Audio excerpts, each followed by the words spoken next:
Hop, on se fait une petite présentation rapide de la Midas Venice 160, qui est pour moi le serial killer de studio slash configuration live qui est transportable. Donc voilà, que dire. La table est compacte, mais franchement jouable au niveau live. On n'est pas là non plus à être étriqué, peut-être un peu sur les FX, mais sinon tout le reste est vraiment jouable live, quoi. Là, on voit la taille des mutes, la, la réponse des faders est franchement bien. Et puis là, pour la taille de la console, on a quand même 4 stéréos. On a 8 monos, 48 volts sur toutes les pistes, même les stéréos. EQ paramétrique high mid, low mid, basse, aiguë évidemment, mais deux EQ paramétriques sur une taille de console pareille, c'est vraiment cool. On a 6 auxiliaires, ou 4 auxiliaires de retour monitor, qui reviennent ici et là. Donc ça veut dire qu'on n'a pas forcément besoin de se bouffer des pistes avec les retours des fixes comme certaines consoles vintage. Ça, c'est une plus-value de fou. Mais par contre, après, si on veut rajouter un petit EQ sur son retour, évidemment, ce serait bien de se mettre peut-être un délai là, une petite spring ici. Mais en tout cas, rien que ça, c'est vraiment genre, pour moi, plus-value cette console, mais de dingue quoi.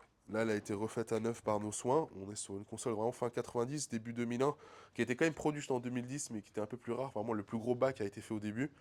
Et là, voilà, un tollback assez intéressant, parce qu'on a un ingé son en façade, deux prises casque, juste ça au studio, c'est monstrueux, deux masters, plus besoin de se faire chier à avoir le master pour les enceintes, le master pour la carte son.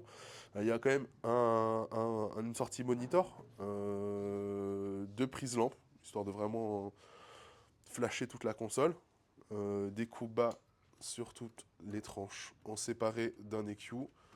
C'est voilà. Que dire de plus? Midas a fait un pur boulot avant de se faire malheureusement racheter par Behringer pour leur qualité de préamp. Et ah oui, il y a les 4 groupes aussi. 4 groupes pour faire de la pré-sommation avant de passer par la sommation master. Mute master, non mais juste ça, mute master. Un délai qui part en live, vous comprenez pas un truc comme ça? Mute master. Juste ça, c'est. Enfin bref.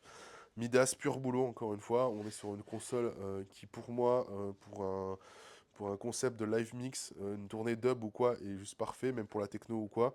Mais en tout cas, moi, je le vois tellement bien dans une configuration live mix dub. Et voilà. Bon, après, c'est du full plastique sur les côtés. Là, bon, évidemment, on est en full métal. Mais par contre, le poids et ça va. On est sur quelque chose de transportable.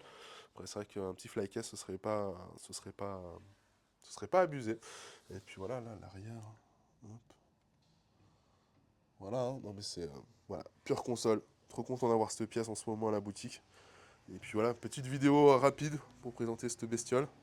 Mais pour moi, franchement, si vous voulez une console de live analogue, qui sonne analogue surtout, rien de mieux. Bonne journée!